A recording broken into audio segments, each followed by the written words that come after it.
खुलुमबाय नोंथांमोनखौ आंनि बे भिडिअनि गेजेरजों आसा खालामो नोंथांमोना गासिबो मोजाङैनो दङ स' आंबो दासान्दि इसोरनि अननायाव मोजाङैनो दङ स' लोगोफोर आंनि चेनेलाव जाय बिथांमोना गोदानै फैदों अननानै साबस्क्राइब खालामनानै गालांदो लोगोसेनो शेयार कमेन्ट खालामनो दाबाव स' नोंथांमोनखौ बे भिडिअनि गेजेरजों जोबजासिम नायगोन होननानै आसा खालामनाय थाबाय स' माने इम्परटेन्ट भिडिअ बियो आरोना स' जों मा बुंखो आं फोरमायना होनसै आरोना स' आसामनि बारग' मन्त्रि चन्द्र ब्रह्मआ बिटिसि गोरोबथानि सोमोन्दै मा बाथ्रा फोरमायदों लोगोसेनो फै जोंबो बयबो माने बेखौ मिथिना लानाया गोनांथार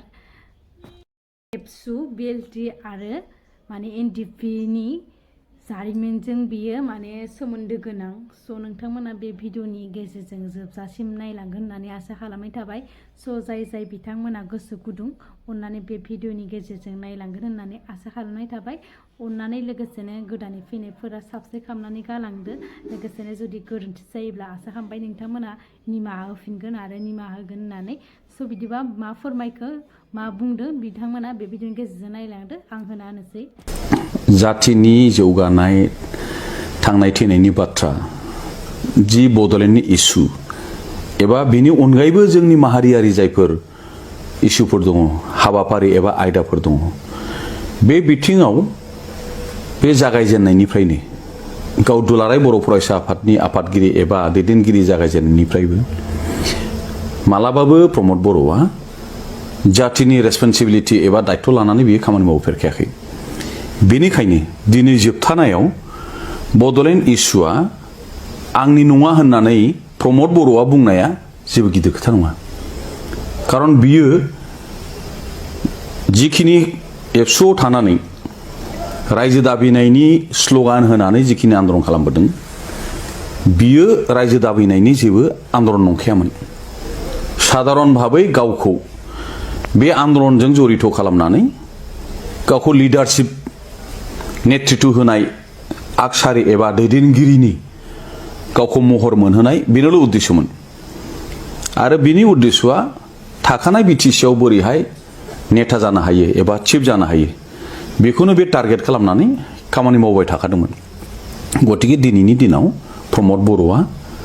बे जिखिनि खोथाफोर बुंदों प्रमद बर'खाय बे खोथाखौ बुंनो हायो सोरबा नों आंब्ला मालाबाबो बे खोथाखौ एथ' गोरलैयै बे नाखस खालामनो हायामोन बिटिसि जि एकर्ड मानव गेदेर हाग्रामा महिलारि बिथांनि दैदेननाय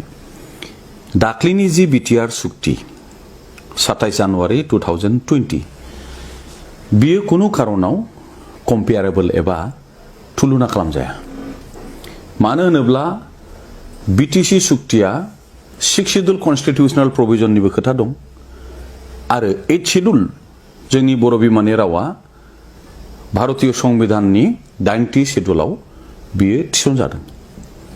बिटिआर सुक्तियाव संविधान संबिजित एबा आइननि बहाय जेबो बेबस्था एबा संविधाननि जेबो गनायथिनाय बे बिटिआर सुक्तियाव गैया बेनिखायनो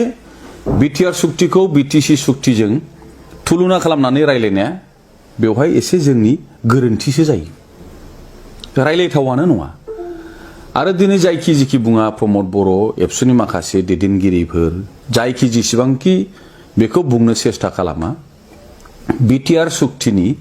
माबे दफाया जोंनि एक्जिस्टिं स्टेन्डिं जायफोर इस्युफोर दङ जोंनि राव हारिमु थुनलाइ जौगानायनि एबा रांखान्थि बिथिङाव जोंनि बिभिन्न बिथिङाव जौगानायनि थाखाय खुनु बे सुक्तियाव जेबो बिसय जेबो हाबाफारि थिसननाय जायाखै बर' रावखौ बिटिसि सुक्तिनि गेजेरजों 8 शेड्युल जों मोनबोखादों दिनै आसामनि अफिसियेल लेंगुवेज होनोब्ला जोंहा असमिया राव असमिया रावनि संविधानिक मर्यादाया मा 9 शेड्युल 8 शेड्युल दिनै बे एखे मर्यादाखौ जोंनि बर' बिमानि रावाबो 8 शेड्युल जाबाय होमब्ला बियो दिनै माबेबा साबस्टेन्सियेल बर' जोंनि रायजो राजा थानायावल' एस'सिएट अफिसियेल लेंगुवेज होनायनि थाखाय जे बिटिआर सुक्तियाव लाना फैदों बेयो जोंनि थाखाय दुखु गोनां बे जोंनि रावखौ बियो लाजि फोनांनाय जादों बर' रावखौ डिग्रेड खालामनाय जादों 8 शेड्युल मोनखानाय लेंगुवेजआ मोनसे स्टेटनि एसोसिएट लेंगुवेज जानो हाया बे स्टेटनि बेयो फुल लेंगुवेजसो जानो हायो आरो 1985 आवनो जिहेतु जोंनि बर' रावा आसामनि साबस्टेन्सियेल बर' रायजो राजा थानाय जायगायाव बियो मोनसे एसोसिएट अफिसियेल लेंगुवेज महरै मोनखादों गतिके बिनि आपग्रेडेशना बहा बिनि जौगासारनाया बहा बे बिटिआर सुक्तिजों जोंनि बर' बिमानि रावा जौगायाखै बे हायदोंसो बयबो रायजो राजाया दिनै बिजिरदों नायदों जोंनि समाजाव जथेस्थ' गोरों मानसि दिनै दंसै प्रथम जेला बिटिआर सुक्ति जाबाय होननानै रंजादों बयबो बरायसोदों बे समाव बेफोर खोथाया बारा सरसा जायाखैमोन सावराय जायाखैमोन दिनै समा थांनायनि उनाव मोनसेनि उनाव मोनसे जेला बेखौ बिजिरनानै नायबाय दिनै बिटिआर सुक्तिया आखरे आखरे मावफुंजानांगौ होनबाय बे हिसाबै दिनै बिटिआर सुक्तियाव लिरनाय बिटिएडिनि जायगायाव बिटिआर जानांगौ होनबाय दिनै मास मोनथाम जाबाय गभर्नरनि दारै बिनि नटिफिकेसन ओंखारबाय नामा बिटिसि बिटिएडि बियो संबिधानजों दाजानाय दा नाम सोलायनायावनो जुदि गोजोनो आन्दलनकारि एबसुआ प्रमद बर'मोनहा इउपिपिएलआ गतिके गभर्नमेन्टआ बेखौ चान्स लागोन नोंखायनो दिनै आसामनि गभर्नरनि दारै नटिफिकेसन मोनसे दिहुनबाय जे बियो बिटिएडि नंला बिटिआर जाबाय बेखौ दिनै एबसु इउपिपिएलआ बिराद रंजानानै बरायबाय बे मोनसे ओनसोलनि मोनसे जायगानि नाम सोलायनायाव बिनि गुन सोलायनाय जाया बेजों जेबो जौगानायनि जेबो सोलायनाय जाया बयबो बुंसोलायदों आरो जोंबो बुंदों आंबो बुंदों बे माद्रासनि जायगायाव चेन्नाइ जानाय बायदि बम्बेनि जायगायाव मुम्बाइ जानाय बायदि बेंगालरनि जायगायाव बेंगालुरु केलकातानि जायगायाव कलकाता जानाय बायदिल' बेवहाय जेबो गुननि सोलायनाय गैया बेयो जाहैबाय बिटिआर सुक्तिनि बिराद गोख्रों मोनबोनाय दफा एचिभमेन्ट होननानै जेखौ बुंदोंमोन बेवहाय जेबो एचिभमेन्ट गैया दिनै बेयो रुपायन जाबाय इमप्लिमेन्ट जाबाय नाम्बार 2 बाउन्डारि अल्टारनेशन कमिसन एडजासेन्ट बिटिसिनि थानाय गामिखौ दानख'नो हागोन दाजाबनो हागोन बिटिसि जेला सुक्ति खालामदोंमोन आरो दिनैनि बिटिसिआ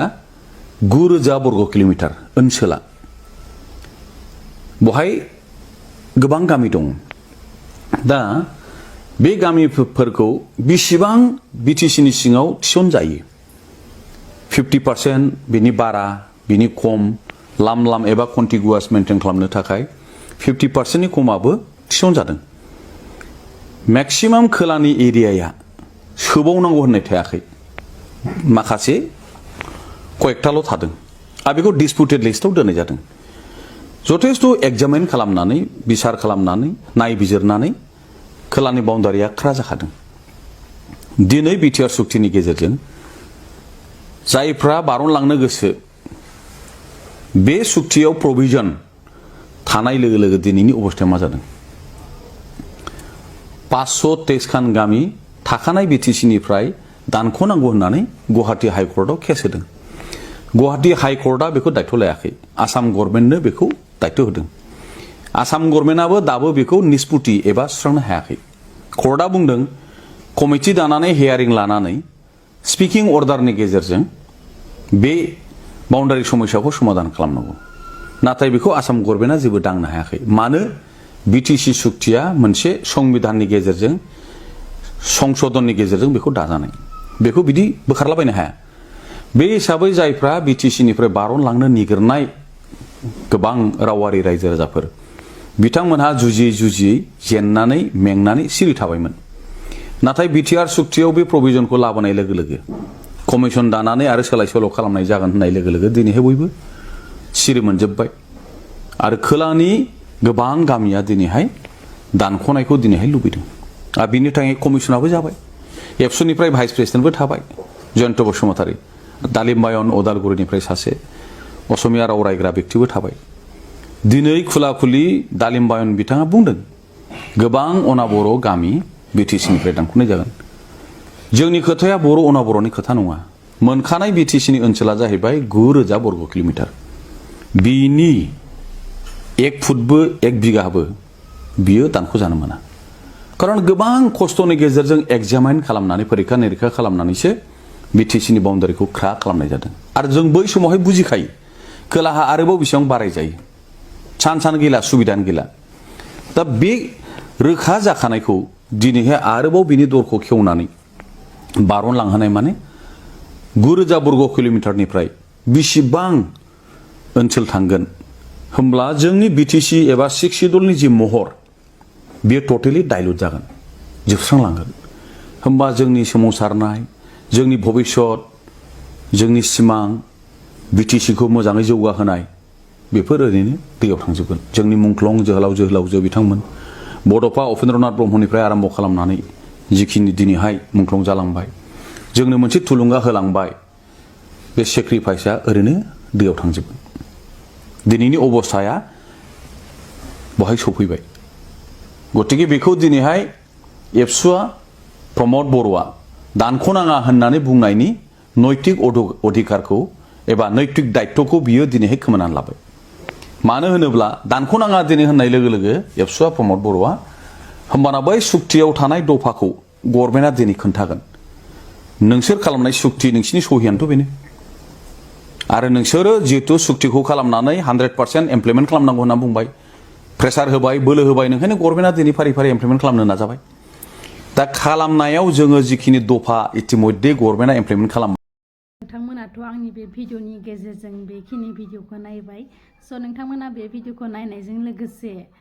मोजां मोनदोंब्ला कमेन्ट खालामनानै मोजां मोनदों होननानै होनहरदो स' जुदि होननाय देखायनायाव जुदि आंहा गोरोन्थि जादोंब्ला नोंथांमोनखौ आङो निमाहा होगोन होननानै आसा खालामनाय थाबाय जुदि आंना गोरोन्थिबो जानो हागौ आरोना आंबो बारा ओरै रोङा माने बिदिनो आङो भिडिअखौ होनो खावलायनायखाय होबाय स' नोंथांमोननिसिम दिनैनि आंनि बे भिडिअ देखायनाया बेखिनियानो आरो नेक्स्ट भिडिअ थाबैनो लोगो मोनफिनसिगोन बिदिबा बेखिनियावनो दोनथ'नाय जाबाय बाय बाय